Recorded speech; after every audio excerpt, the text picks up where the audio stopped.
Good afternoon, and welcome to the Lummy Sports Show. I am your co-host, Brian the Babyface Matroni, joined always by the incomparable, the most over person in Bubba Army history, Lummy Lummox Warren Garrison, and the Filthy Ginger sitting to my right. Howdy, howdy. What's up, Brian? We're back from our 1 week hiatus. Now, I mean, we had a good guest that came in. So who was it? Kurt Angle. Kurt Angle. Okay. Yeah, Kurt Angle. I did see part of that interview. It was a really good interview. We got some good traction on different forums, our YouTube, our TikToks, Instagram, things like that. He said a lot of good things. He's a sports guest, though. We should have really had him on the sports show. Yeah, I know. You know, if Bubba would have turned him down, Brian, I definitely would have. Just like Brett Favre. I don't know why we didn't have him on the sports show. Well, I thought you keep giving away all of our best guests, Lummy. Be a little more selfish. We had Rock Riley. Well, that's true, and he puts Brett and Kurt Angle to shame. He doesn't have the same amount of controversy as those two. You know, has true. Rock Riley ever defrauded poor people? Has that happened? The first time that's alleged with Brett Favre. We're good friends with Brett Favre. On, we're gonna say alleged. We're good friends with Brett Favre. Listen, he was just making the university or the Southern Mississippi University better, and the volleyball team better. Okay. I got a couple things real quick. Brian, how have you been? Obviously, we haven't seen you. I've been great, man. How about yourself? I've been great. Brett, the Filthy. Been chilling. Been here, you know. Brian, been good. Brian's in his, as I called it, Fonzie jacket today. So anyone that wants to tease him on his wearing his sports logo, he is now dressed to the nines in his leather. It's pleather, by the way. I wouldn't know. Oh, okay. It's actually for one of my Halloween costumes that I have to wear for a party. Your mute button doesn't work, Lummy. So I needed to like air it out because it's like cheap Chinese pleather. Oh, nice. So yeah, so I was like, it's cool out today. I'll wear the jacket. I don't think it looks bad. I don't think it does either. I thought for a $30 like $27 Amazon special. It's actually pretty nice. That was my next question. Was how much did you pay? Yeah, about $27. You spray paint that thing red, and it kind of looks like the Michael Jackson Thriller jacket. Yeah, it actually does with a lot, top, especially with the shoulders. Yeah. That's what I was kind of thinking. A little, because Bubba likes to do a lot of his stuff on the air. Brian, I got to let you know we're going to have a special guest possibly next week via Zoom. Well, you're not up to speed, are you? I will be excited to find out who that is. And we have 10 minutes with him, but if he's starting to flow with us, we can keep it going longer. Now, this guy is a broadcasting legend. I don't know if you're aware. Uh-huh. I don't know if you know the reputation that he carries around. He is very highly respected in this part of town. Cowhead? Most people in Tampa know him. No, it's actually a person a little more famous. More famous. He probably weighs the same as him, but he has bent rods, and his name is Decap. What? Yes, this is not on me, Brian. I did not invite him on the show. How did this happen? Well, think about it. We were ribbing. Yeah, we were ribbing, we were making fun of him. Somebody was like, "Hey, wouldn't it be a great idea to sabotage a sports show with Brian, fucking Decap?" Yeah, that person was our non-executive producer, Anna. Well, and Bubba loved it. I don't think it's a terrible idea. We can mix it up. Maybe he'll bring something exceptional to the table, like he used to when he was on with Bubba. So the last time we collaborated, fucking Elmer with Fudd next to me. I know. Last time we worked with him. Yes. Use an easier word, Rhett. The last time we worked with Decap, he got one of our biggest series canceled over there on the YouTube channel. That is true. Lummy Investigates. It has yet to be revived since the flop that was, what was it, Lummy Investigates 2.5 or something? Yeah, with our last one was Decap. Why is that? Yeah, why did that go away? Because I did it on... Because it was so bad. Because it was on Decap, and you have to literally pull so much out of the guy. Well, the fact that 75% of it was a lie. Well, that was what. Well, that's everything with Decap is a lie. But that's what I exposed was the lie. But when we were just trying to then deep dive into his life, he just doesn't give you much. Like his dream is to become a Yankees broadcaster. So he said, give us like a call, and he goes, I don't want to. No. I'm not prepared. I go, what do you mean? You just go deep, long, whatever? And he goes, no, I don't want to. I said, well, okay, talk about sports. And he goes, yeah, the Yankees are really good. Aaron Judge is going to hit a bunch of home runs. Aaron Judge steps into the box. He's waiting for Justin Verlander to go through his signs, and here comes the pitch down the middle. Oh, it's a long drive to deep right field.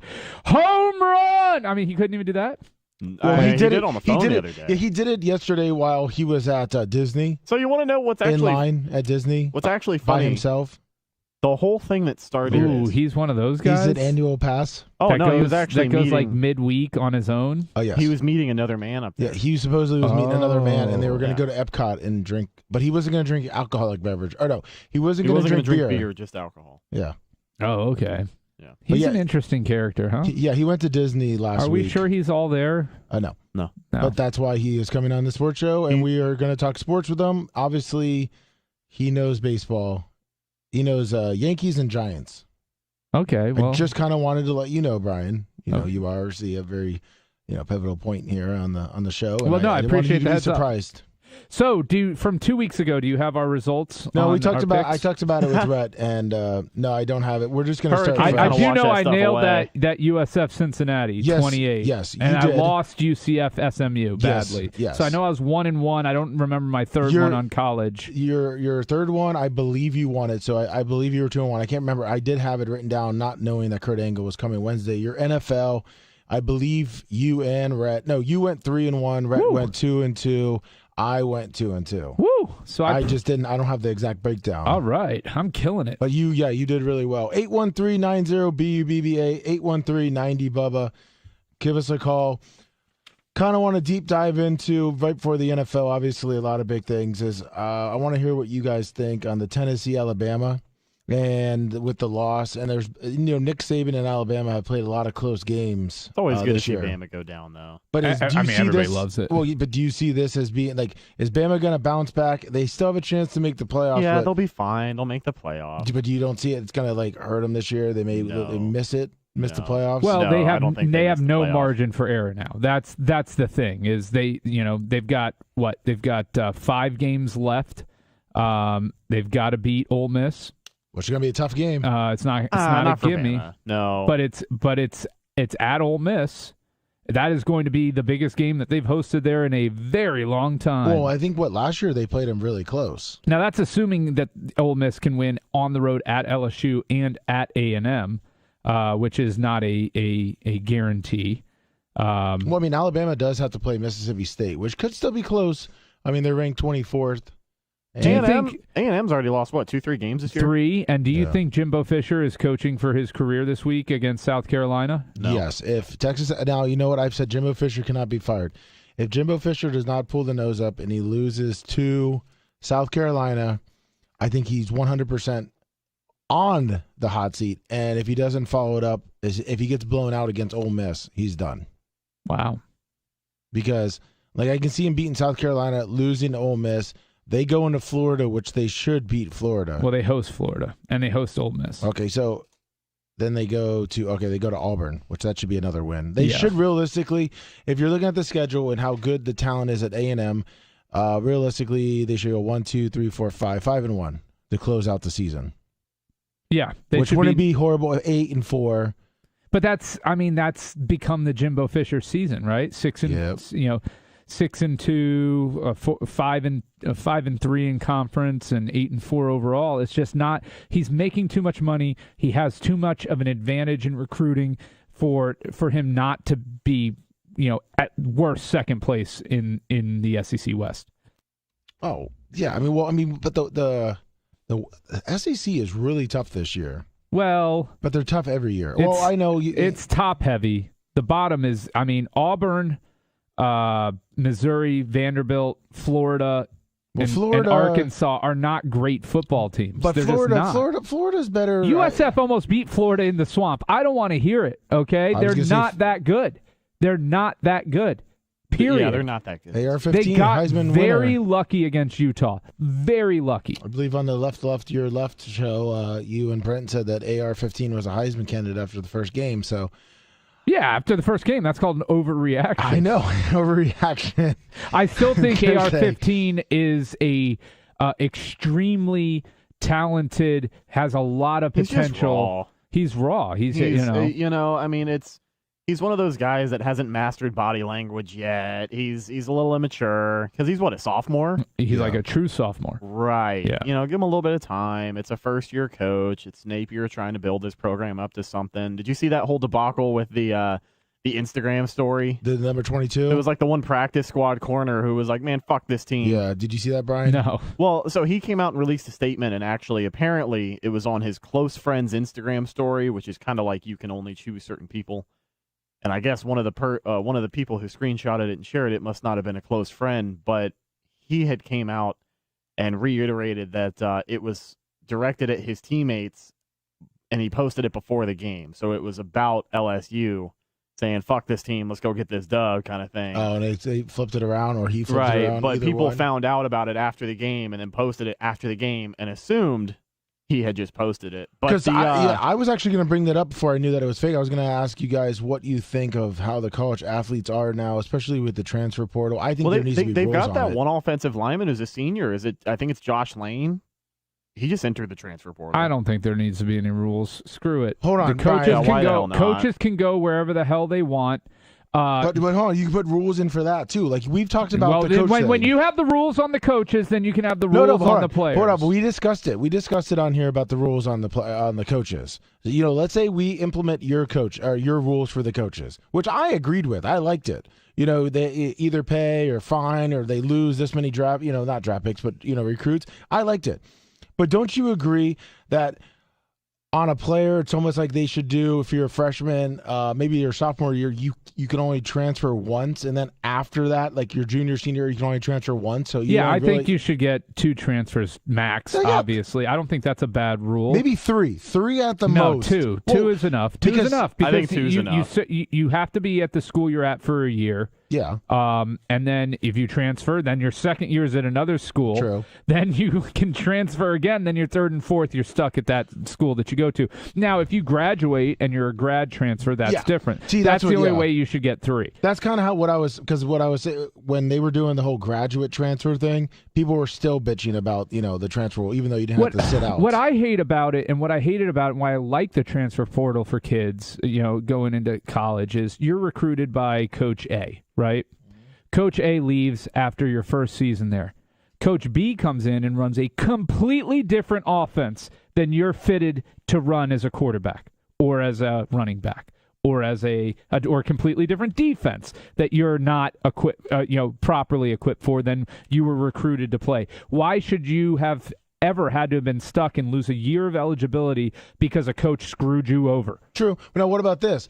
If you even do in the now you could even do it. I like Big E is you get 1 transfer, then if you transfer again, you lose 1 year eligibility. But you have the kicker, like you're saying. If you transfer to the school or you have signed with the school because of the coach leaves, you are given that, you can transfer. Yeah, you could transfer to a different school. That's I would be good with fine. that. 1 free transfer and then 1 transfer if the coaching staff changes. Yeah, I would say even if your offensive or defensive coordinator leaves, you should be able to, because that can change everything. And these guys are, let's face it, a lot of them are playing for their future career. And this isn't it's like being stuck at a job that you're dead end at and you have no room to move up. Would you not be able to go and get another job somewhere? Of course you would. And you don't have to sit out if you take a job somewhere else.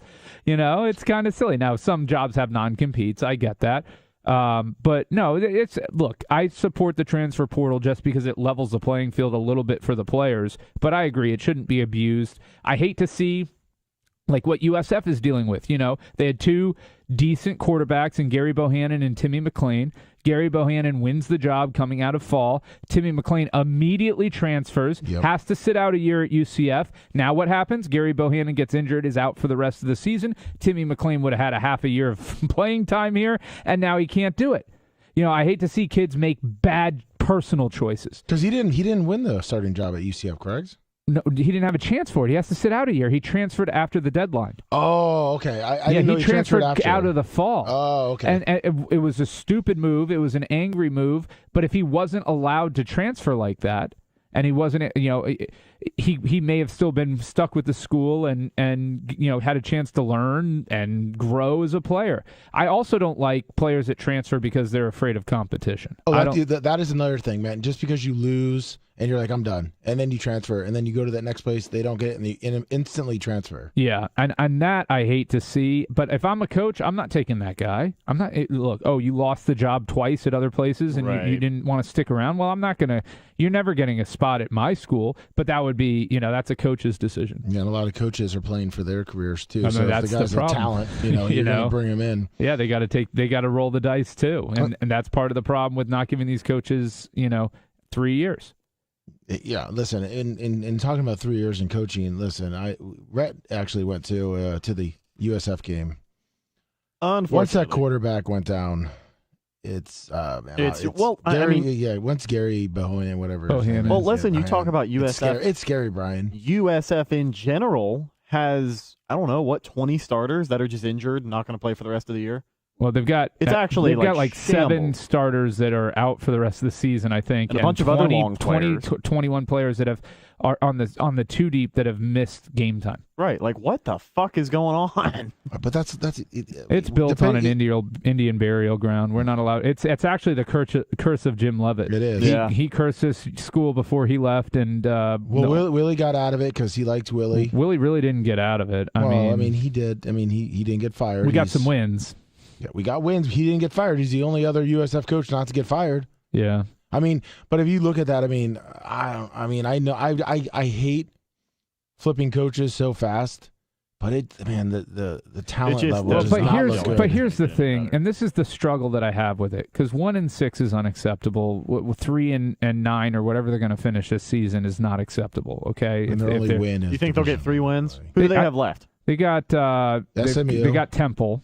That should be a win, even with a depleted. If they don't win the Temple game, then there's no doubt he's got to go. SMU, UCF. That's a loss. UCF's a loss. I think they have Tulsa. Yeah, they just played Tulsa.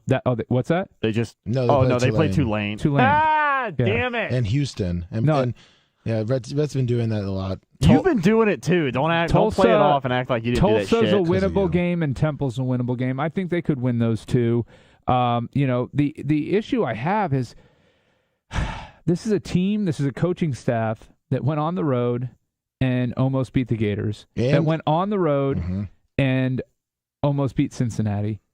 That went toe-to-toe and was beating Tulane, who's decent this season. Well, and then they lost their starting quarterback. And that's the only reason that the wheels fell off. No, you're right. So the struggle I have is they have not shown a complete and total incompetency. That's coaching, though. But I'm saying it's coaching that they're not finishing the games. Partially. Oh, well, I mean, recruiting the kids, getting them ready. Partially. It's not all. Look, the Tulane game started out pretty badly, right? Gary fumbles, the receiver Joyner comes in first carry of the season, fumbles. That's not coaching, okay? That's bad ball luck or a bad play by an individual player. That's not coaching. Yeah, but they shouldn't be in that position. Be in what position? To run the ball up the middle and not fumble it? I mean, it's. I'm sorry, but it's not all. It's a scapegoat when you say it's all coaching. I didn't say it was all coaching, but it's also going to the recruiting and it's going with the players. You look on the sidelines and it doesn't look like the players give a shit, and that's what annoys. They're defeated and dejected because every time they turn around, there's another guy that's out for the rest of the season, and another. They don't have the depth. Building depth takes time. That's not 2 or 3 years. And I know you don't build depth. You can build a good starting core, but to build depth takes 4 or 5 years for a coach to be in there and really get his system in and get the guys in that he needs for depth pieces. Listen, I don't want to. I hate, like I said before, I hate not giving the coaches, but just watching the games and just being disappointed and being one of the only 7 FBS teams with 1 win, and our only win is against Howard.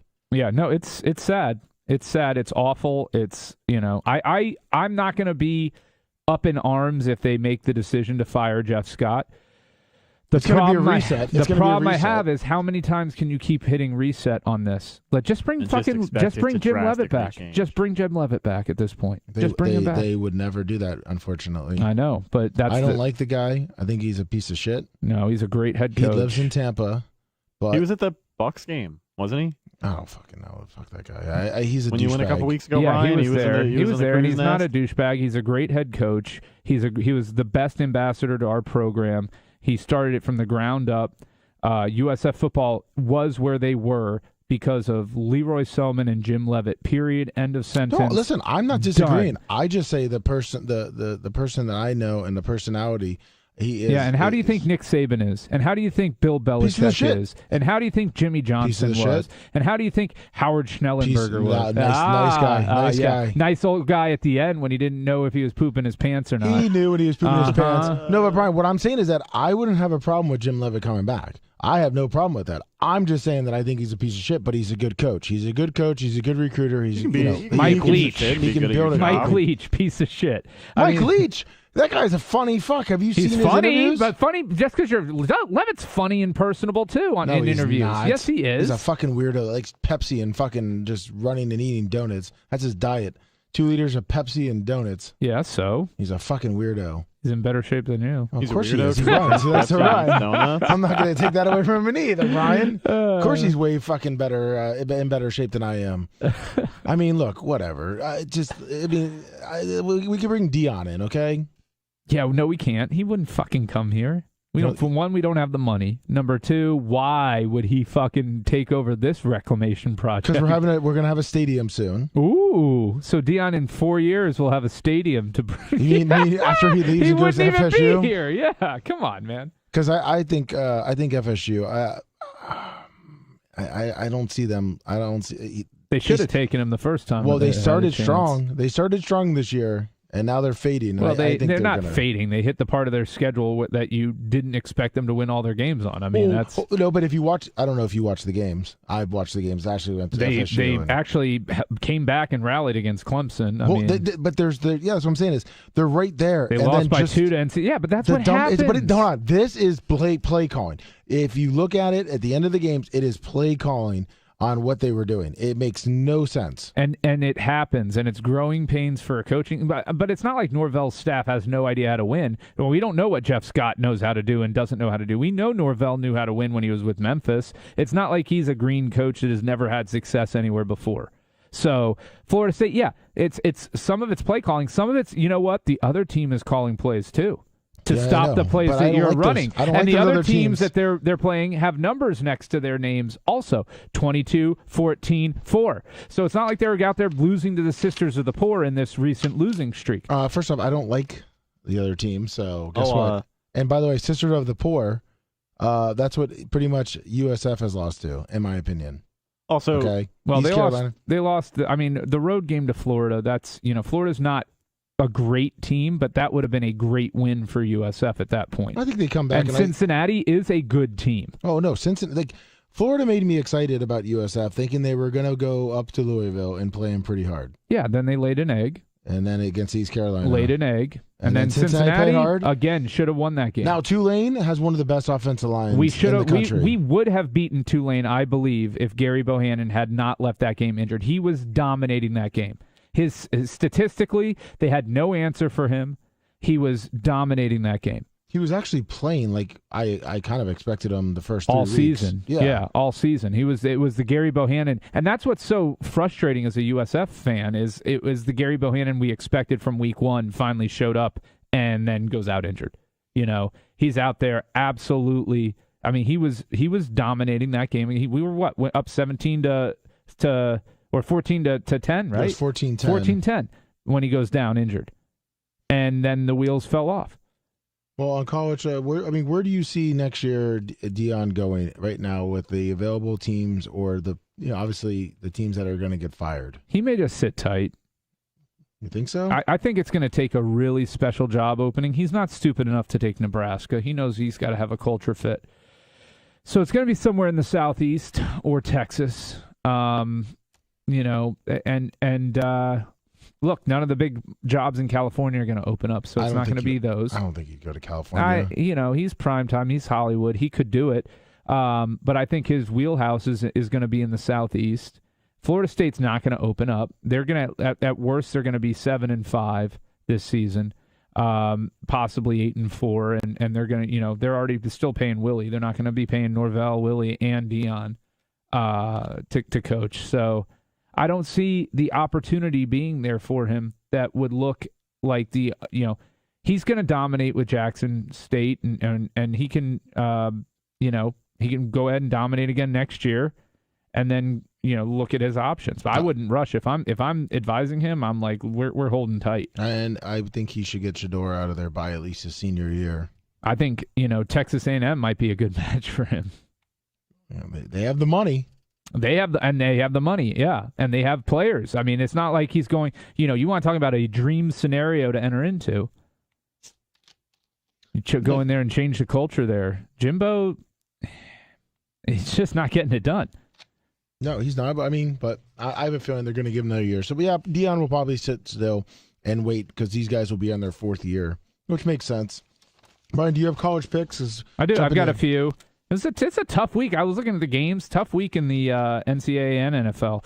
But my college picks this week, I've got Iowa getting 29.5 points against Ohio State. I like that one. I like that one not because I think Iowa will be close in that game, just because I think their defense is good enough to stop Ohio State from beating them by 30. Yeah. Iowa hasn't given up a lot of points this year. They won't score for shit, but they also haven't given up a lot of points. I also like Cincy laying 3 this week. Nice. They play SMU at SMU. I just think Cincy's the better team in that, and the 3 points is not a big number. And I like Duke getting 9.5 against Miami on the road. You think Miami's that weak now, huh? I just think Miami is a team with a first-year head coach there, trying to find themselves. They don't have much of a home field advantage, as has been pointed out by their players. Yeah, the quarterback. And Duke is not a terrible football team.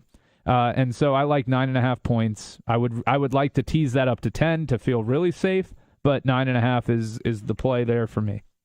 Rhett, did you make any college picks? Just one. I like UCF 4.5 over East Carolina. Just cause. Okay. I think that's a pretty safe bet. Yeah, I think so. I kind of like my Ole Miss. Ole Miss giving 1.5 at LSU. I'm not sold on the Brian Kelly era with his players in the SEC, and I think Ole Miss is playing at a level right now where they're not even looking to head to Alabama. They're just coming in and dominating. Here's the problem I have with Ole Miss. That schedule, man. All they've done is beaten Kentucky at home by a field goal. That's it. I mean, look at the rest of that schedule. Troy, Central Arkansas, Studs. Georgia Tech, Tulsa, Vanderbilt, and Auburn. Do you know what color? They've given up a lot of points to Vanderbilt and Auburn. 62 points the last 2 games. That's a lot. I have a shiny quarter in my pocket. If anyone could tell me what color the UCA football field is. It's blue. Red. What? Who said what? Red. I said blue. And both of you are wrong. Oh, what color is it? It is gray and purple. Oh, cool. Wow. They're the Bears, the Purple Bears. Central Arkansas? University of Central Arkansas. They've moved up pretty good. They used to be Division II. Yeah, they're doing good this year. 0-2. Are they? They were when they lost to Ole Miss. Okay, well, whatever. I like my 1.5. I think LSU is still a paper tiger. They're actually 3-4 on the year, so better than USF. Listen, I said there's only one school. There's 7 schools. So, and then I also like Kansas. I'm big on Kansas. Yeah, I saw that one Kansas too. at Baylor, 9.5. I do not see them losing to Baylor. Baylor is a good football team, but Kansas is also a good football team. And Duke played Kansas very, very close, which is why I think they will. I think they could beat Miami outright, quite honestly. And last week, if you looked at the Kansas-Oklahoma game, I think it was 13.5 or it was 10.5, and they lost by 10. So they covered. They covered with TCU too, even though they lost. But the 7 and 10, Baylor, I don't see them scoring. What is it? Over 9.5. I would like to 10, just like you and Duke, but I'm feeling that one. And then Texas A&M, my boy Jimbo. I think South Carolina is playing a little bit above their talent level. I think Texas A&M comes in kind of down to the dumps and beats them by 2 touchdowns. What's the line on that one? 3.5. That's it? Yeah. Ooh. So you might want to look at that one too. I think those three are pretty good to look at. You know, we do have some breaking NFL news if that's something you want to get into. Of course, NFL. So regarding the Tampa Bay Buccaneers, a report says they are hopeful to get center Ryan Jensen back sometime in November. They initially thought he would miss the entire season after leaving with a knee injury on the second day of training camp, but as of right now, it looks like he should be ready to go by the playoffs. Will it really matter? Will it really matter? Yes. Tom Brady is not there right now, and he better get his stop nothing, dude. Yeah. The guys that Tom Brady is not fucking present right now. He's clearly he's not eating. You look at that guy; he is wasting away. That's his diet. That's a TB12, Brian. Go look at TB12 from 2020 and look at TB12 picture side by side right now. This is a guy who is going through a lot. I mean, a lot of. Look at the picture on the screen. People made this argument 2 months ago, and the argument 2 months ago is fucking valid. We just didn't know it at the time. They were right 2 months ago, Rhett. That offensive line was horrendous on Sunday. Yeah. Execution errors all over the place on both sides of the ball. The defense so was horrendous fucking that Brady atrocious. can't fucking average 230 yards a game. Give me a break. First off, but Brian, how many balls? Look, the excuse at the beginning of the year was that the wide receivers aren't all healthy. I'm not going to let you do now the wide this right now. receivers are all healthy. Do this right now. Do what? Hold on. Do what? Be right? You've been nothing but wrong on this show. Keep being wrong. Mike Evans and Chris. All right, go ahead. Hold on. Keep being wrong. You've been nothing but wrong. Brian. What? Let Rhett make his point real quick, and then you can counter him. I know he has a good point here for the Buccaneers. Rhett? This offensive line has been bad. This interior pressure has been bad. Everybody's been asking where the fuck the quarterback sneak's been all year. They didn't bust it out until week 6 against the Steelers, and it went fucking nowhere because this offensive line, especially the interior, Robert Hainsey and Luke Gedeke. Luke Gedeke has been getting beat by a fucking drum out there week after week after week. Yeah, he's a rookie, and then you look at the defensive tackles he's been playing, but he's getting his fucking ass kicked. Tom Brady is not the problem with this Bucs offense right now. I am telling you. They are able to move the ball, and then they just abandon all the fucking play calls that seem to work in the red zone. That's a big issue with this team is offensive play calling. For some reason, they are 7th in passing in the NFL after week 6, but they are dead last in just about everything else. Because Tom Brady is not executing in the red zone. No, because they're not throwing the fucking ball to Mike Evans in the red zone. The last time they threw the ball to Mike Evans in the red zone you think was against Kansas City. He got 2 touchdowns. Who throws the ball for the Bucs? Remind me. Who's the guy with the ball in his hand? Why are we doing inside handoffs out of the pistol formation on 3rd and fucking 1, 10 yards away from the goal line? At the end of the day, who has the ball in his hands and decides where to throw it? Who can change a play at the fucking line of scrimmage?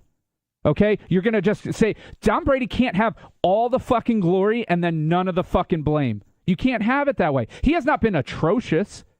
He is just not dialed in with this team right now. Did you look at the Bucs try and stretch the field last week? Their longest play on offense was 27, 28 yards over the middle to Chris Godwin, who was already double covered. Yeah, because Godwin's not getting any separation he has in the past. He is because not they're the same not guy. scheming them open. That's an issue with this Bucs offense as well. Guys like Mike Evans, guys like Chris Godwin, they will beat you, but they have to be schemed open. They are not going to fucking beat you every single play. It's not a burner like Tyreek Hill. Mike Evans is a deep threat, but he's not a fucking burner. He's not going to beat a guy every single play. They had a practice squad corner on Mike Evans, and he could not get open. But right, this is also a good point that's brought up, and I've been saying it too. It's hard to make those throws when Tom does not have much time because of their offensive line. Exactly. You make short throws when your offensive line is weak. Look at the routes these receivers were running on Sunday. The Bucs are in 3rd and goal, and you've got one guy crossing the field, and everyone else just kind of with their thumb up their ass. Nobody's getting open. I also think that these schemes are not great because they're long developing routes, and it takes way too long for Brady to sit there in the pocket because this line is not blocking for him. I think he's missing Rob Gronkowski. Yeah, totally. You're missing a lot of red zone threats. Totally. And I think they're trying to spread the ball too much. They're trying to get he's missing not just Gronk, he's missing Brate. I mean, that hurts him as well. Yeah. I'm not putting all of the blame on Tom Brady for this, but to completely absolve him of this and to not understand and realize that he is not completely dialed in yet this season is silly. He's not. He is absolutely distracted. Absolutely distracted this year. How much blame between you two do you put on Byron Leftwich? Only so much, because Tom is ultimately able to change the play at the line. It's not like he's a third-year quarterback with a first-year working the first year with an offensive coordinator. Some of this is Tom needs to change the play at the line if he doesn't believe in it. If he doesn't think if he knows that his offensive line is so terrible that they can't block for him for 3 seconds for him to get a pass out, then you call off on the play that requires 5 seconds. Yeah, to but you develop. know what? Maybe that's why they're running a lot. Maybe that's what he's doing. Yeah, Maybe well, they sees fucking suck at running the football. Well, guess what? Maybe he goes up and sees what they're in and goes, fuck, I can't call that play because my line can't block for me for 5 seconds. Well, he's always had the fastest release. That's the downfield thing that I don't buy is Brady has had one of the quickest releases in terms of release time on average in the pocket in the NFL. And even so far this season, his release time, his ability to get the ball out has covered up a shitty offensive line.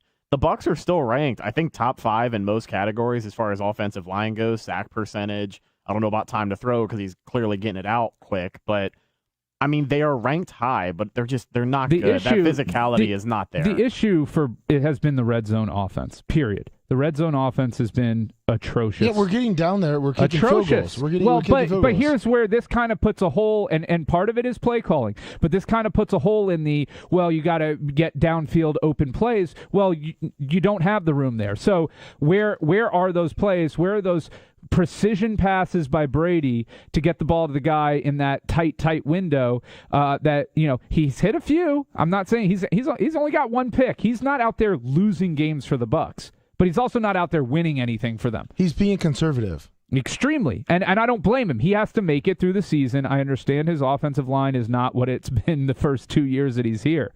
But we can look at this guy and realize that he is not the guy he was his first 2 years in Tampa Bay. This is a man who has changed from this offseason. His personal life is impacting his play on the field. And you can't tell me that it's not. It absolutely has impacted his temperament, his play. He's yelled before. He's also smashed surfaces before. But this is all in a 6-week period or 3-week period. Well, technically, that surface was this year. No, I know, but he smashed a surface before. Has he? Yeah, this is his second surface. Okay, he actually got warned the first time about it, and but he is not all there. And it's a problem for the Bucs. They're still going to win this weak-ass, pathetic division that they're in. Atlanta's coming on.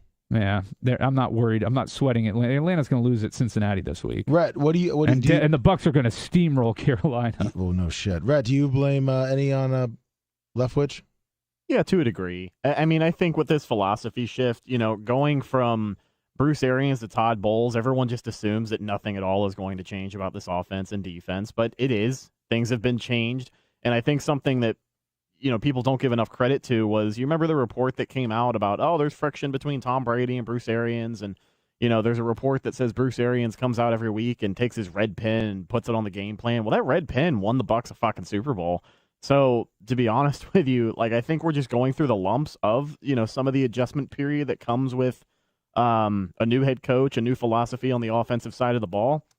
Like the Bucs said it themselves that they do not want Brady running the quarterback sneak. It's not up to Brady. It's up to the Bucs not wanting to run the play. Well, no shit. You don't want your quarterback usually running the quarterback exactly. sneak. So the idea is that when you're going into a season with a running back that you just paid the amount of money that they did, obviously you're going to want that guy to take the load a little bit, even though this is still a pass-first offense, and that's what we're seeing. They're trying to run the ball. They are legitimately trying to run the ball, and it's not working. They are ranked 32nd in the NFL as far as rushing totals go, and it's not even close. Whoa. The next best team, I think, is averaging half a yard per carry better than they are. The average per tote is awful. 3.07 last I checked, I think. Well, let me ask you guys something. Now, how much, and this is my opinion, see if you guys agree with me, how much do you see the defense missing and also Vita Vea missing whatever the hell is Vita Vea has been getting fucking bitched. Sue. Yeah, Vita Vea has been getting bitched around. I mean, do you not agree they should bring up the defensive line looks totally different. I think Sue has so much of an impact on there to the rest of the defensive ends. I mean, you could say JPP, but he was taking up room, right? If you watch Vita Vea now is at number 1, it would be like back in the day. And I'm not saying they're the same defense, players, but the defense is not the problem with this team. No, it's not. Hold on. There's games though. If you watch, there are games. And by the way, the problem was there's games where they're giving up 200 yards rushing. Hold on. 3rd and 50. Really, the Steelers? How far back they played? I mean, they were giving up. I mean, he was looking like a fucking Hall of Famer. All right, like if you look at the defense on the games they have lost, they've got blown out. They should have killed. They should have killed the Steelers. They should have shut down the Steelers.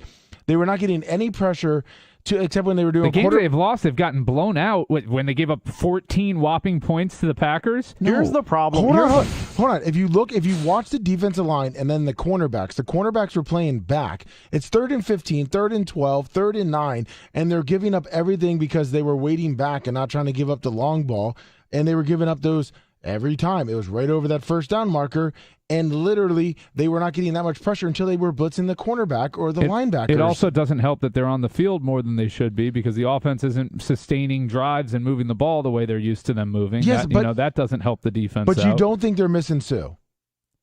You don't think the defensive line is missing Sue? Not as much as people want to think. I think they are certainly missing someone, but like people love to bring up JPP with rose-tinted glasses, and I like JPP. He's a good locker room guy. I didn't say JPP. But I know you didn't, but 2021 when he was on the field, he brought fucking nothing to the pass rush. Where's Sue right now? Sitting at home. He's sitting at home. Why? Well, no. My question to you is: okay, so the Bucs didn't sign him, but there are 31 other teams in this league. Why isn't OBJ playing?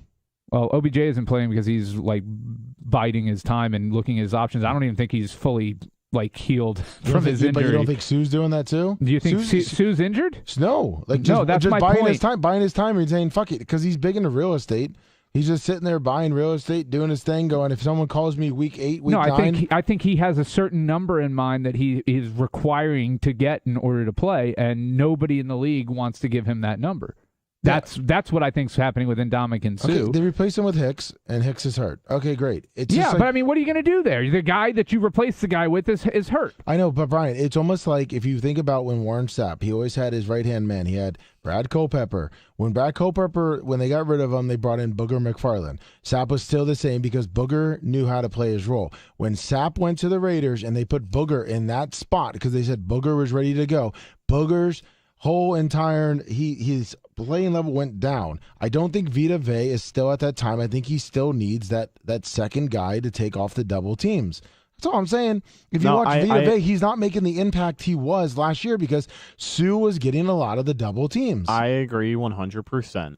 There are a couple of concerning... But he needs that guy. He needs Akeem Hicks. I mean, you got Patrick O'Connor, okay? Yeah, no, Patrick O'Connor is not Ndamukong Suh. Deidrin Sanat has played more snaps than Patrick O'Connor, and he's actually showed up on the scorecard these past couple of weeks, so I can admire that. But, yeah, Vita needs another dominating presence in the middle because he has just been getting bitched this season. Like, I'm actually a little concerned because... he's usually the kind of guy who can eat up a double team with, one hand each, and he's been getting tossed around on one-on-ones a lot this season. What do you think has changed? You think he's injured? I think he came into camp a little heavy. I'm not saying he got lazy or he's not injured, but he got paid, and it's not a coincidence to see some play drop off after you get paid. I will tell you, I do like the linebacker play has been exceptional this year. Devin White kind of sucked last week, to be honest with you. But the defense. But overall, the linebacker play has been better. Yeah, I mean, Devin White, year. He sucked last week. A lot of people were hard on him the week before, but he still leads the team in every category right now. Yeah, but what I'm saying is that the rest of the defense is playing well, but the defensive line is struggling. They brought in Hicks. They got to get pressure with 4. Well, but Hicks the year before only played 9 games, 15, then 5. Okay, so and he's 32, coming off an injury, and now he's played 2 games for the Bucs. You can't rely on him. So, and who's your backup? And obviously he's shit. How many games did Sue miss when he was with the Bucs? Because how much is Hicks making? Oh, God, do you know that? Like 6-7 mil, I think. Isn't that what Sue wanted? Around that? No, Sue was looking for, I think, 9 or 10. And the Bucs, to be honest with you, I like Sue, but I think the Bucs overpaid him these last couple of this years. defense has 21 sacks, 6 interceptions, and 6 fumbles through 6 games. That is, it's pretty good. That's pretty damn it's good. Pretty good. When you consider the level of production, taking into account takeaways, how about the schedule? The Dallas, schedule as well. Green Bay, Kansas City. I mean, they weren't out there playing Sisters of the Poor the first 6 weeks of the season. The Sister of the Poor team, man. You really are hating on them, Brian. Where were the majority of the sacks?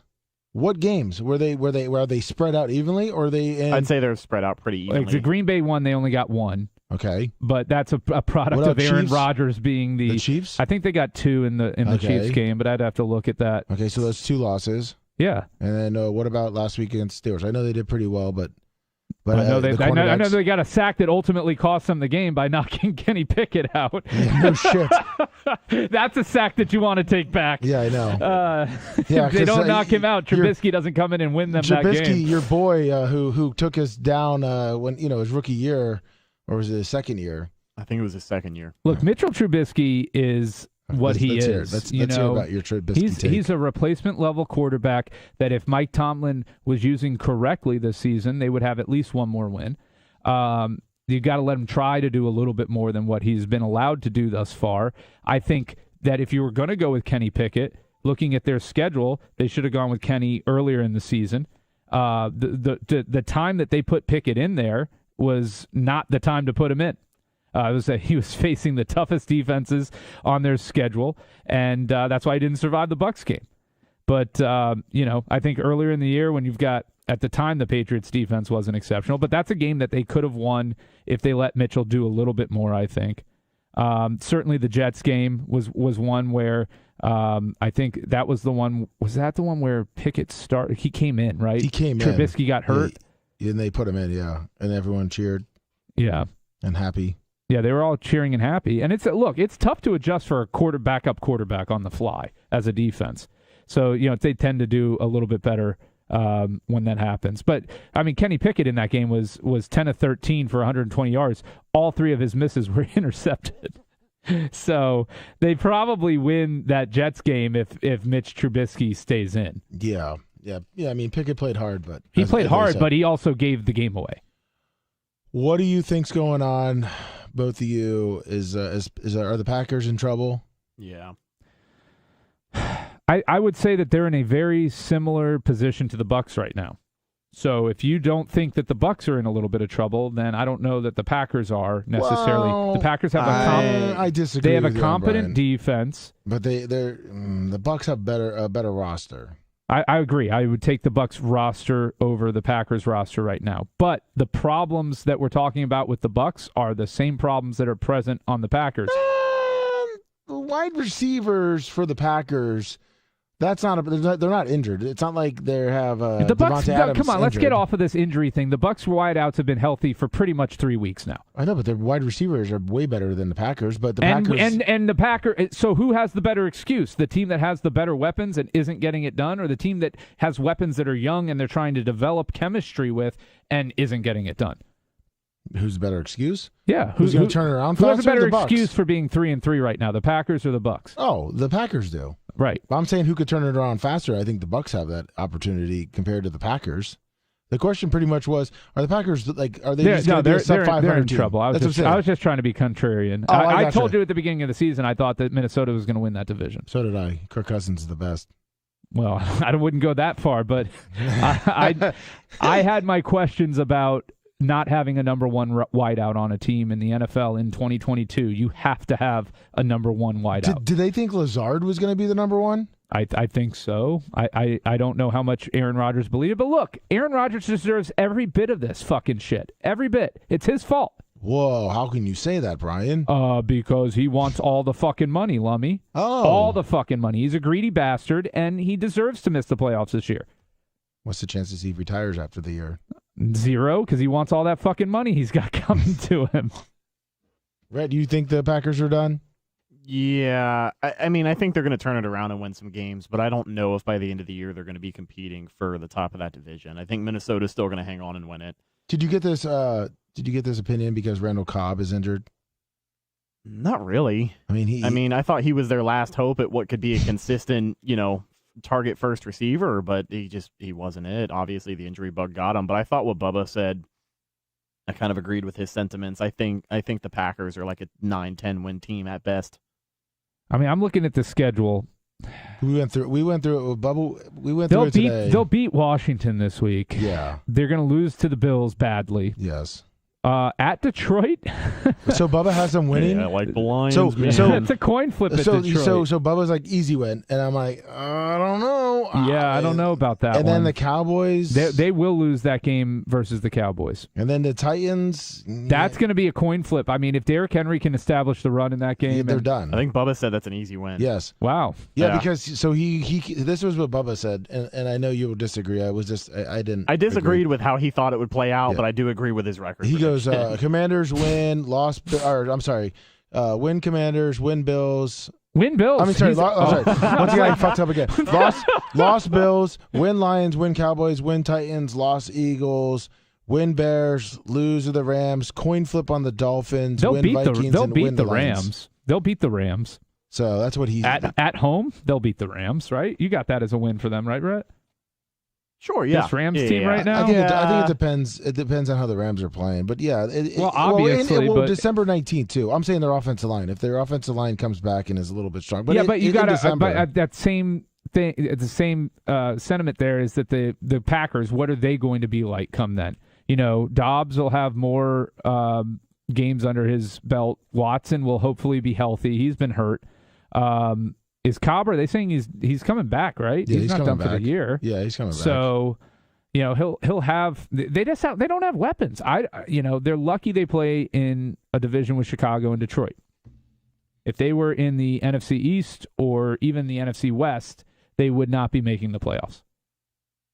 I got to go over some of the Bubba, but what's going on with the Broncos and Russell Wilson? Like, what? They're also cooked. I mean, doesn't he have the highest paying? I'm going to say, again, it's a case of not having a number one wideout. They've got two number twos. Sutton is not a stud. Jerry Jeudy is not a stud. And I think, unfortunately for Russ, not that I'm actively rooting for Russ because I'm not that big of a fan of his, but I mean, unfortunately for him at this point, you can see there's clear frustration on the offensive side of the ball. Every single week when they're on prime time, they take a few minutes to show the sideline, and it's just a bunch of his receivers and running backs looking at him, staring at him, talking about him, getting frustrated, throwing their hands up in the air. Some miscommunication every now and again. Like, I don't know if at this point in the season he's going to be able to convince those guys to turn around and buy back in. Well, what do you think? Buy back in. I mean, they've got running backs on the sideline looking like they're ready to fucking stab the coach in the eye. It's not a good look for this team. He's hurt. He's out this week, right? I mean, the hamstring he may miss. Who? Russ. Yes. Well, I don't think he may miss, but I mean, come on, he's a gamer. He's not going to miss. Is he though? Because he doesn't look like a gamer in the second half against Los Angeles. He doesn't look like he's out there really trying to win these games. He looks like he's out there trying not to get killed. When the pocket collapses. He's got a brand, Brian. You ever done something dangerous? Have you ever done something dangerous? What's that from? It's his. You never saw his Subway. You never saw a Subway sandwich thing? Yeah, his Subway sandwich commercial, Brian. No. Can you look that up? Can we watch that right now, please? Well, you cannot go the rest of the show without seeing it. I haven't seen it. This was a Subway endorsement he did on social media. This was like 3 or 4 weeks ago. I think it was week 1 or week 2 this came out, and Subway had posted it and then quietly just deleted it from existence. Yeah, I missed the that. Danger Witch. Yeah, it's like a secret menu item. That's him. Yeah. Let me see if I can. Yeah, Lummy, you can pull it up. It should be right there on YouTube. It's right here. I just am. The first half of the sandwich is good, but the second half. You wanna? The first half of the sandwich. Hold on. All right, sorry, I'll shut up. Oh, okay. So this one's like a rib, but the whole video is just him right there. You wanna split this Subway sandwich? It is my signature sandwich. It's called the Danger Witch, and it's dangerously good. Be careful though. It's spicy. Yeah. Listen. Hold on. Because I'm doing what? I was okay with the lady as a hostage there. I could have. Were you okay with that one? I mean, is there? If I'm not missing anything, if they're not cutting any. No, not really. Yeah. Jeez, that is dangerous. I've done something like that too. I won't tell anybody. Listen, one time. Never mind. That's too dangerous. Anyways, my Danger Witch. It's only in the vault. That's our little secret. So that is a weird fucking commercial. People have taken clips where he's like, "You ever done something dangerous?" and then they'll clip in him throwing an interception on prime time. I actually kind of like that commercial. I'm not a huge social media guy, but That is a terrible commercial by a guy who's having. It's just such a bad look when he's going out there and absolutely failing. I mean, failing. And you can say the coaching staff, you can say the play calling. Everything's going wrong in Denver right now. I am so glad that I don't have to watch them on fucking prime time. Hopefully the rest of the season. What do you mean? That Amazon Prime game was amazing. What was it, the Colts versus the Broncos, or who was it? I mean, Sunday night was so riveting. I mean, look, the games have been close, but they haven't been good. Brian, I got to catch this in chat here because I'm guessing this. Do you guy have to though? You don't have to. No, we should talk about You're it. You're not going to let this jobber program your show, are you? His name isn't on the fucking billing. Listen, simmer down there, Chachi. It's on my notes to talk about because I don't think they're for real. The Jets and the Giants, Brian. Yeah. You know, big market teams. The Giants are 5-1. You know, they're playing in the big time NFC East. You know, obviously with the Eagles 6-0, and the Jets are 4-2. But let's cover the NFC East. The Eagles are 6-0. The Giants are 5-1. You think the Giants are for real and they're going to be making the playoffs with Danny Dimes? I think they'll make the playoffs. Oh, really? Whether or not they're for real, I think they have a coach who knows what the fuck he's doing.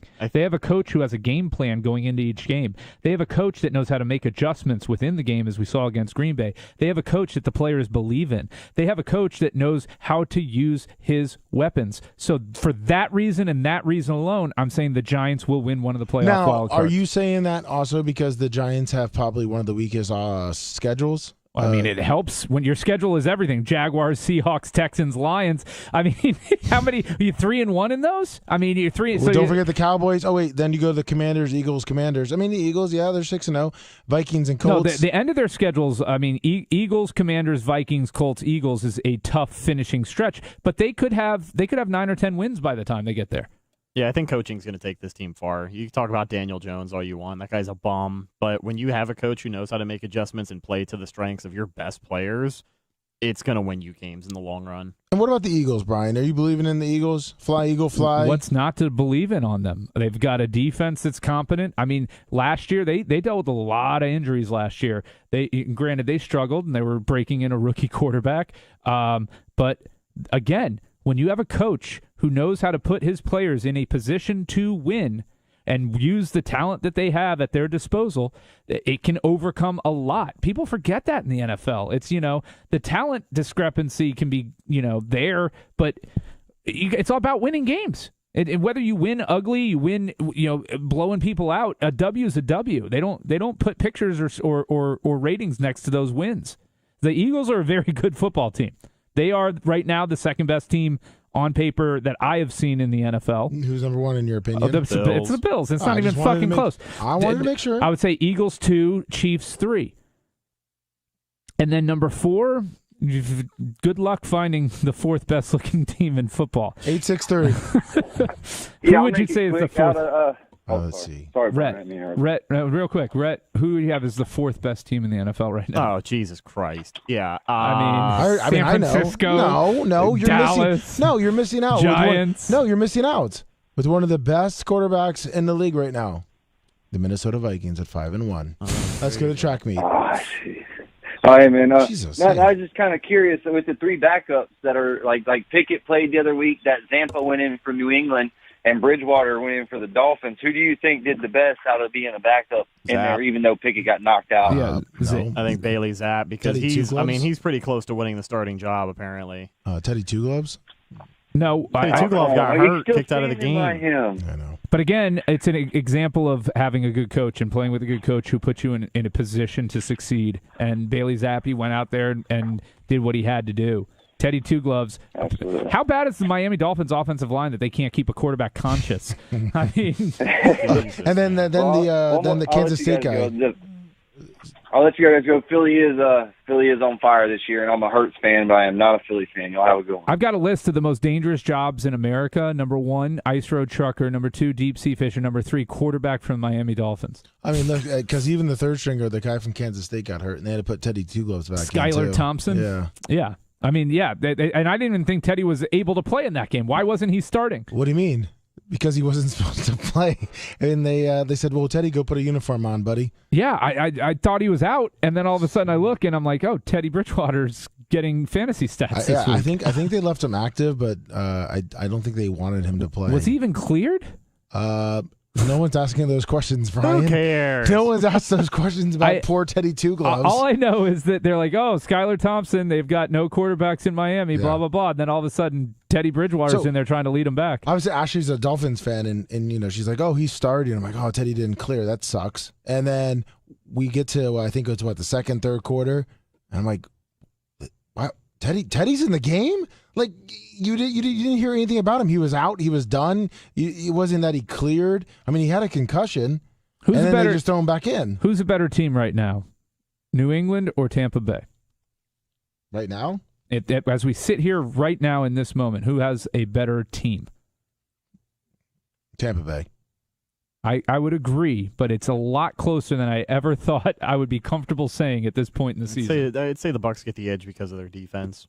But New England's defense has shown up now. Yeah, I think the last 3 weeks they've been the number one defense in football. They signed Jamie Collins for the 8th time as a rotational. But hold on, I want to go back to this fucking Philadelphia thing. Brian, I know what your feelings are on Philly. I'm not sure what your feelings are on the city of Philadelphia. Oh, the city? Yeah, that's what. But listen, the city is a fucking but dump. hold on. Do we really want horse shit eating? I mean, if the Eagles are going to make it to the playoffs, and now we got the fucking Phillies that possibly could be making it to the World Series, do we really want Philly? Are you going to be rooting against Philly, Brian? Oh, I'm always rooting against Philly. I mean, there's no way that this town can win. I mean, that town will burn down. I think Nick Sirianni is the real deal, and I think he does have this team in a really good position. But I think the Eagles at some point this year are going to fall into the slump that all of those great teams do. Whether or not they come out of it is yet to be seen, but I think they can. I think they'll win some games. I don't know if they're going to be making a Super Bowl run. Here's this year, the thing, though, Rhett, is the schedule is slump proof. Yep, look at this. They're not going to lose 3 in a row. That's what you look at this schedule: Steelers, Texans, Commanders. They're not losing 3 of those. No. They're not losing 2 of those. Then Colts, Packers, Titans. That's probably the one part of the schedule there, and at Giants. Those 4 games. That 4-game stretch. I bet you they lose one of those. I think they'll lose 2 of those games. Yeah. But even then, that's not wheels falling off the bus. Then you got Bears, Boys, Saints, Giants at home to finish the season.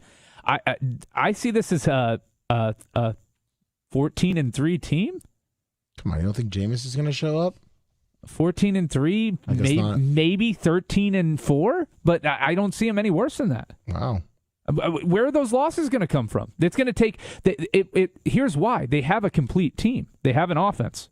That A.J. Brown trade, most underrated move of the offseason. Let's face it. Well, and then the acquisition of Chauncey Gardner-Johnson. Like, he had the big pick just recently, I think, in the game against Dallas. But, yeah, they are a good team, top to bottom. One of the best rosters in the NFC. What that A.J. Brown trade did was give Hurts a absolutely dependable veteran receiver that he could go to. They were young at wideout, okay?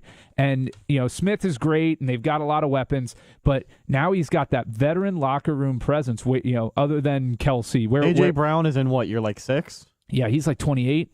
So he's still relatively young. He's got 3 more years. He's playing in his prime right now, but he's literally about to hit his stride now that he has a competent passing coordinator. Yeah, I mean, doesn't have fucking Tannehill thrown to him every time, which he was good with Tannehill. That just lets you know what a great receiver he is. And he doesn't have to put up huge, massive numbers with this team to be what they need him to be. That is probably, to me, he's actually only in his 5th year. He seems like he's been there forever. Is he 28? He's 25. Wow. Jesus. Yeah, they fucking fleeced Tennessee on that one. I'm surprised they even made that move. Yeah, it was. From what I heard, it was more of a mutual thing. I wasn't really sure how that played out. There was a lot of drama between A.J. Brown and Tennessee. Yeah, he wanted to get out of there. I mean, that trade kind of came out of nowhere. It did. It shocked me, and he's putting up equivalent numbers that he put up when he was with Tennessee. The touchdowns are a little bit down, but he is a. Who are the other receivers they have? They've got Devontae Smith, who's a stud. Yeah. They're tight ends. They have Zach Pascal, solid 4 guy. Devin Allen, Deion Kane, Britton Covey. I don't even know some of these guys. Auden Tate and Quez Watkins. Okay. So Quez Watkins has 6 catches for 88 yards on the season. The Devon Allen guy has no stats.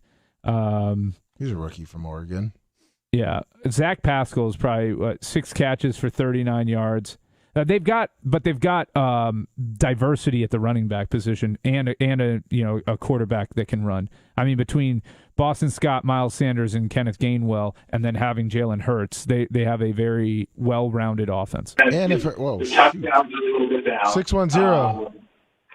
But he is a what are the other receivers they have? They've got You called in so we could hear us? Sounds good. 610. Don't forget they have Gardner Minshew on the bench. As soon as you hang up is when his They have playback is going to go. They have the best backup quarterback in the NFL. I hope the Bucks get him next year. Hello? All right, just hang up, Lummy. He was calling about the Eagles. Who gives a shit? Hang up. Hey, listen, that was our good caller. Yeah, real good caller. Doesn't Brian know how to from use Philly. a phone. Brian from Philly. Doesn't know how to use a phone, and what a terrible first name. I feel bad. Never for him. said Philly was the brightest city. Listen, Brian has a real big hate for him, but Of the city, it's just a gross city, and it has terrible humans in it. But other than that, it's not and bad. how many times have you been there, Brian? Twice, which was enough for me. Okay, you know what? At least you've been there twice. I was gonna say if you've been there once, maybe you need to go back. And Even test it once out. is enough. Like, you don't need to go to Philly twice. AFC West kind of underwhelming this year. I was actually about to say Brian's Raiders. What's going on with them, Brian? The Raiders, man. Derek Carr, the Raiders. I think again, it's a new coaching staff and not knowing how to win close games. Do you like the coaching staff? Do you guys? I mean, do you like McDaniel? I can't buy into it. I think when you lose to the Jets by 1 at home, to the Falcons by 3, and to the Chargers by 2, that's coaching. That's coaching. Chargers 5. Oh, 5. Sorry. Cardinals 6. Still coaching. No, they lost to the Chargers by 2, right? No, 24-19. Oh, 24. I hit 29-23. 24-22. Okay. And the Chiefs 30-29. Sorry, I was looking. I thought they just fell apart in that loss to the Chiefs. I know it's Kansas City, and I know that when you are known for coming from behind the way that they do, it's inevitable. But they should not have lost that game against KC. They were up 17-0 at one point. Mm-hmm. They should have won. cannot let I mean, that the Cardinals game was the worst loss. Yeah. Even worse than KC. Yeah, it was bad. That was even worse than KC. And that's coaching, man. When that's you're looking, coaching. when you look at a team that has the talent to get out ahead, especially against a team like KC, I know it's a division game; it can go either way. But you got to finish, and that's a problem. No, it's to me. They've got the talent. They've got the talent. They did come back against the Chargers. They were down in that one early, but then you look at the Cardinals game. They were up 20-3 in that game. Yes, they were 20-3. They couldn't close it out. You lose 29-23. Yeah, you just can't. That can't happen in the NFL. And then the Chiefs game, that cannot happen. You think they bounce back and make the playoffs? No, I don't think they can at this point. 1-4. No way. Not with a first-year head coach like this, and not with Finn. Their last 4 games, their last 5 games, their last 6 games: Chargers, Rams, Patriots, on the road against the Steelers, 49ers, Chiefs. But I can see him pulling the nose up against the Texans, Saints, Jags, Colts, and especially the Broncos. I think they can get back to 500, but they're not going to make the playoffs. No. I think they definitely have the talent to be a 500 football team. They have the offensive firepower. We could easily be sitting here talking about a 4-2 or a 4-1 or a 3-2 team. Yeah, no, I can see easily. I mean, they should be. Well, I think we can all concede they should be no worse than 3-2 right now. Oh yeah, sure. Okay, so if they're 3-2, then absolutely we're talking about them as a playoff. We're talking about them about maybe having a chance to win that division because they would have beaten the Chiefs, who also would have 3 losses at this point and would be 3-3, just like the Bucks and Packers. 5-6-1. I think this is the Baltimore guy. It is the Baltimore guy. Can you guys hear me? Yes, we can. Yep. Okay, one thing that I will say is that the Ravens should be 6-0. I mean, Jesus Christ. The Ravens should be 6-0. Is this little purple jersey's fucking uncle or something? Jeez. No, get but off the Ravens let me nuts. But let me ask you a question. I mean, I think the Ravens will win the division because I think look at the schedule, and I think if you take a look at the division's weak. So I think they'll win the division. I think they'll get the playoffs. But my question more so, not in regards to Lamar, but more in regards to the coach. I love Harbaugh. I think he's a great coach. Do you think that if they don't make the playoffs and they just totally collapse, do you think this is his last year as coach? I mean, he's been with the Ravens for 15 years. What's your thoughts? If the Ravens get rid of Harbaugh, I think that only happens if Lamar is gone. If Lamar's gone and they then collapse, you do a rebuild. Yeah. Here's the problem. Where are your weapons on that team? What do you mean? They just signed Deshaun Jackson. He's going to save the entire offense. So answer me this. You have a chance to give a 6th-round draft pick for fucking Robbie Stretch the Field Anderson or sign Deshaun Jackson. I would say sign Deshaun Jackson. So he can come in, play 3 plays, and go out injured for the rest of the season. No, they're going to bring in Ryan Fitzpatrick and revive his career. I'm sorry, but that was just what are they doing? Like, Robbie Anderson's there. You need a downfield threat if you're Baltimore. How do you miss out on that? How do you not capitalize on that being available? Like, even if you had to give up a 5th-round pick to get somebody to stretch the field for Lamar, like, you got nothing right now. But let me ask you a question. I mean, all 3 losses that the Ravens had were basically 1 or 2 plays, and they were most of them were coaching decisions. They were made by a coach. Oh, I mean, so you're blaming fourth down. So you're blaming Harbaugh. Harbaugh for giving up 17 points in the second half? No, I'm not. I'm saying decisions were made that maybe shouldn't have been made because you've got the best kicker in NFL history. So why not put bank 3 points on the board, and you're going to win 2 of those 3 games if you just kick the damn field goal. Just take the points. Well, I mean, you usually don't play. You're not playing for field goals, right? And I mean, it's also one of those things too, where when you're a coach, and if you have a habit of going for it on 4th down, when maybe you can take the points, no risk it, no biscuit kind of thing, you're going to get a reputation either way. If it pays off, people are going to praise you. If it doesn't pay off, more often than not, people are going to shit on you for it. And it seems like that's just what's going on with, the recency in Harbaugh and going for it on 4th down, because I know that lost them a few games last year too. Yeah, and I know the players love Harbaugh. So I know the players love playing for the guy. And I've heard that. And I actually, so I know that players love the guy. I don't know what the problem is there. They're a choker team right now. No, the problem is a lack of talent on the offensive side of the football to put games away. If it's not Lamar and it's not Mark Andrews, who do you have that you're like, oh, that guy's gonna bail us out? I couldn't agree. I couldn't agree even more. I think they should. I think they should put more money into that side of the ball, because your secondary isn't as good as it usually has been in the past. The secondary is weaker than it's been at any time Harbaugh's been the coach that I can remember. I agree. The defense used to be like if you scored 18 points on offense, and back in the day in Ray Lewis days, then you know what?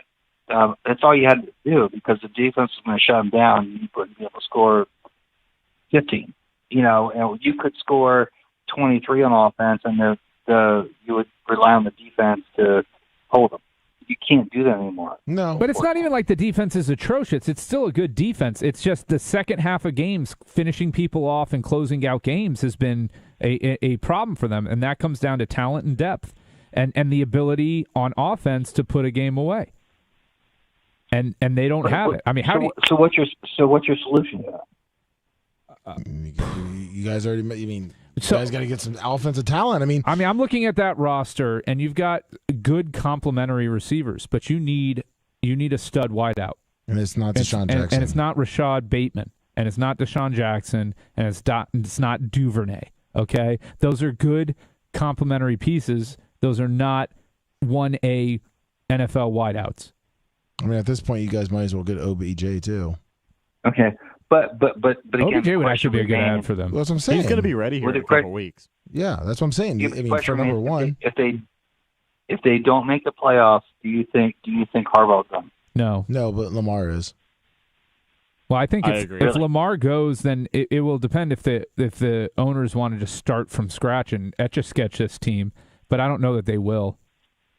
Because of the division that they play in. I mean, Cleveland, we don't know what Cleveland's going to be ultimately, right? We know they've got players, but they don't have a quarterback yet, but that's going to change in week 11. Pittsburgh is clearly in a rebuild. And then you got the Bengals, obviously. And you got the Bengals they're going to start to put it together. I mean, they're not going to go from Super Bowl to, last place in their division. So they're 3-3. They're coming around. I actually think the Bengals are probably the favorites to win that division right now. Oh, yeah. It's going to be them or the Ravens. No, the Bengals are not favored to win that division. Come on now. They're my favorite to win that division. Yeah, they're my favorite, too. Oh, you know what? Guess what? Their quarterback isn't leaving next year and going to Miami. We'll agree to disagree on that.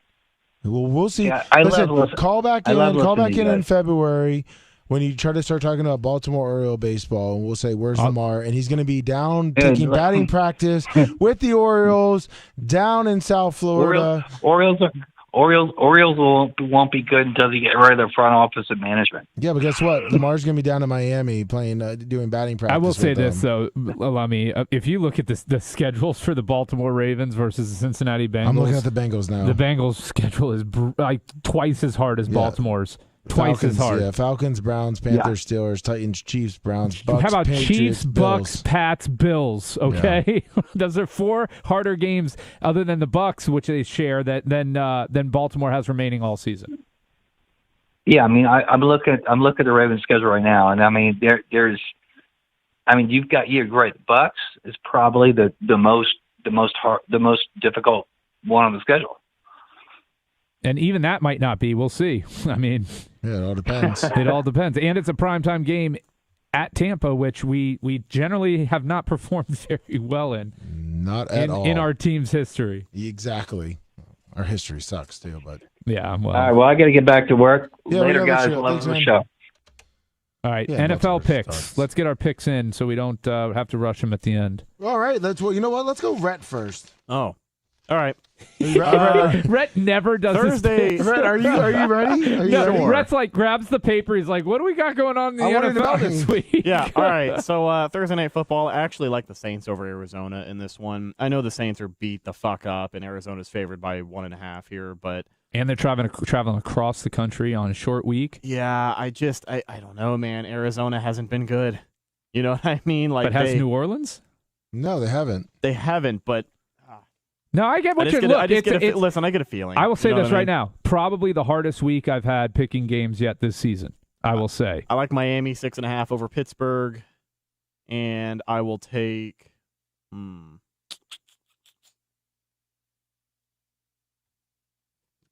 What's your... I like... I'm just trying not to find one that's too obvious. No, you know what I mean? well, I like listen, Kansas. I like Kansas City 3.5 over San Francisco. What was your nickname after week 1?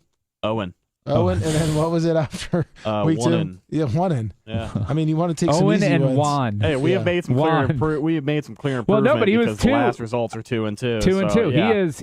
Yeah, we are a building. We are a building week. program. First year head coach. That's why you got to give your. You got your chance to do your Campbell voice and your again. Yeah. You know, Rhett's got a lot going on, man. You know, man.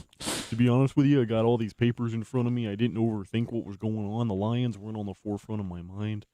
Kind of sound like Macho Man. I got some gum in my mouth. You do sound like Macho Man. So who was your second pick? You had he took second pick Miami? with Miami. He took Miami over the Pittsburgh Steelers. All right. Favored by, what was it, 6.5? 6.5. Yeah, and then I like Kansas City over San Francisco. It's actually up to 7 now.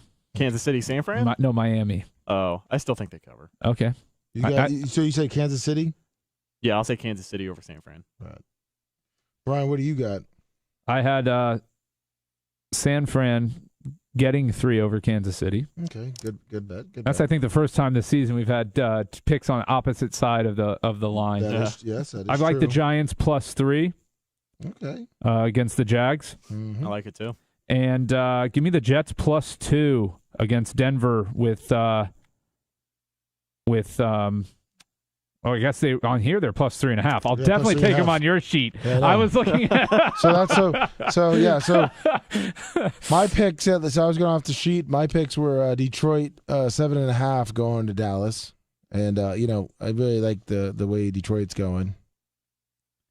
So yeah, I'm gonna go with the numbers Jesus, on your sheet. God damn it, Rhett! It was right there. You started talking. No, I I literally, stopped. as I said it, okay, all right. No, I may have screwed that up, but I'm going to go with the numbers on your sheet because that's Yeah. way better for me. 3.5 on San Fran, and only 2.5 on the Giants. I can get them at 3. Yeah, well, I'm going to take I'm taking Jacksonville. I think Jacksonville comes out. I think Giants come down to surprised. Jacksonville, and I think Trevor Lawrence. I think he throws it all over the Giants. I think Danny Dimes throws a couple picks. Jacksonville wins. You guys are both going against the sharp picker this week, huh? Yeah, looks like- I'm number 1 in the season standings on the picks, and you guys are both on the wrong side of the line with me. Well, right now, Rhett's got the dog. I'm just, I think I'm 1 or 2 right behind you, and I'm agreeing with you. I'm taking the Jets over Denver. I'm a little surprised. I don't know if they really think the Jets and the Denver, or even if they're thinking the Jets are playing a little too high. Well, I'll tell you right now, that line today has moved all the way down to even at most books. Oh, so the Jets are definitely getting. But I had them at plus 3.5 on this sheet. Yeah, I like the Sheets picks, but I mean, I think my Detroit. I think they go into Dallas for 7.5. I don't think Detroit's. I think they play too hard, and I don't see them losing to Dallas like that. You don't think Dak wants to come out and really prove that he's back and this is his team? Because I think if he comes out and looks like ass, They're gonna be building him. But not that they're gonna rush back to Rush after his performance against Philly, but People are going to be talking about it. I mean, it's going to be Dak will be 0-2 as a starter at that point if they lose that game. well, I heard the head coach had a great talk to the team before they fly out to Dallas. You heard that from whom? Hear from the team. Were you there? Who'd The you head hear? coach, I got him on the hotline here. Oh yeah. McCarthy? No, I said Detroit. Oh, Detroit. To fly to Jesus Dallas. Christ. Jesus Oh, Christ. we thought you were talking about Dallas. No, I said to fly to Well, Dallas. they were just at Philly, so they would have to fly to Dallas. Yeah, I I said totally under the Detroit. impression. I said Detroit. I said they got a pep talk before they fly to Dallas, Yeah. and I got an inside source with a You pep never talk. said the word Detroit. Yes, I did. No, he didn't. I will No, pull you that did not. tape. It says I said before they fly to Dallas, Detroit. Jesus. And All right, see man. Heather, What I'm Heather going to need you to Wiz. do, what I'm going to need you to do this week before we run out of that tunnel, 10 you're going to softballs. pour some fucking gasoline on yourself. All right, we're going to make sure we can bring it on the plane, or we'll bring it by bus, whatever we got to do. I know they got rules about that stuff, but in the tunnel before the game, you really want to get in your opponent's head. We're going to douse ourselves in gasoline, fucking light ourselves on fire, and run the fuck out of that tunnel. Coach, what do you think the game? What's the score going to be? I think it's going to be fucking Detroit by 50, man. Are you kidding me? What kind of question is that? Is Swift coming back? He'll come back when he's ready. I think he could, I think he could benefit from a few more weeks off. We're trying to play the long game here. I got in Detroit. fantasy. You got to, there. we don't give a shit about your fantasy team here in Detroit. I kind of need Swift back. Yeah, me too. Yeah. So- I mean, this week's going to be a loss for me anyways because Allen's on bye. How are you guys doing in fantasy? Fuck I'm in. Keen- actually not too bad. Allen I'm who? in- I'm in Allen th- who? Fuck Keenan Allen. No, Josh Allen, dummy. Yeah. I actually just got Hold Keenan. on, but Keenan Allen. He's not in fucking- bye, is he? He's always on a bye because he hasn't Well, played since week So fucking I'm one. 4-2 in all 3 of my leagues. Red's not doing too well in the Bubba Army League. No, I'm really not. I've checked out of that one, to be honest with you. I got another league that I'm pretty sure I'm a perfect 6-0 in, and then Ooh. They're playing the sister of the girls. Sisters of the Poor. Say. and then I think my Cannon Fire League, I am 4-2. That's pretty good. I mean, Yeah. but you're sucking ass in the Bubba Army League. Yeah, the only one that I really give a shit about. Yeah, this the year one that is actually the one takes that it serious, not the sister. Yeah. of What's the your Poors. record? God, One what am and I? five? Lummy? Like 2-4, 1 No, and 5. No, you're 1-5. I just beat your 1 ass and last 5. Oof. Oh yeah.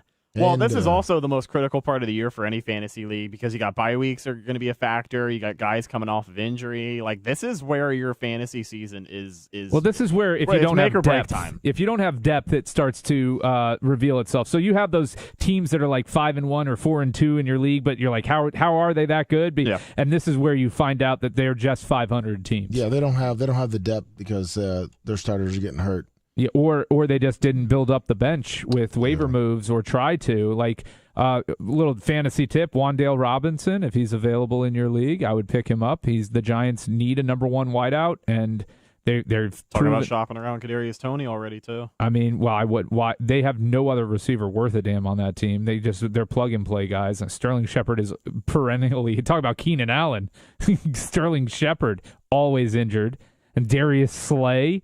I mean Wan'Dale Robinson has shown. I hope they incorporate him a little more. I think he was only out there for like 23% of his routes of the routes last week. But and we like playing FanDuel here as in the. Didn't you win this week? Sure did. Champion in FanDuel. Co-champion or champion? I'm champion. Oh yeah, all by myself. And if you guys want to play FanDuel, you can always check out it's on my Twitter. Is that your first win this season? Yes, it is. Not for money wise though, but it is my first win. No, you've cashed twice, right? 3 times. No, that Ashley was once. No, I got 3 times. Oh, were they both you? No, Ashley does her own. Trust me, she knows football. No, I got 3 times on it. That's pretty good. And then also DraftKings too. You can check out my. Are you in on the FanDuel, Rhett? No, I get the link every week. I normally I don't know, man. Weekly fantasy. I've never really tried it. Why don't you try it one time? I mean, I can, yeah. Instead of buying that pound of weed, I just don't feel like losing. I just don't feel like losing more money. $10. $10. What if you win? You win like $180. I only get paid $5 an hour here, man. That's Oh, you might want to talk problem. to Brian. Then. Yeah, you may want to talk about a wage lawyer on that. Yeah, no kidding. I want to ask Brian too, and fucking McCaffrey from the Panthers. Do you think he's going anywhere? I think they need to get a first and a third for him. I don't know if they're going to get a first from McCaffrey at this point. I mean, at this point, the Buffalo Bills should take Christian McCaffrey off their hands. Tampa Bay Buccaneers should take. Well, no, the Raiders. They won't, but they should. The problem for the Bucs is the next 2 years of contract with him. And with Lenny too. Yeah, but a team like the Bills, who have no established running back, I don't see how you could ever dream of stopping that offense if they had Christian McCaffrey in their backfield. You want to talk about going all in on winning the Super Bowl. Give up a first-round pick and go get Christian McCaffrey. It's about winning a Super Bowl. I don't care what happens in 2 years from now. This is an organization that's never gotten the job done. I have one up on you. What's that? The Miami Dolphins. Oh. Put him on the running back there.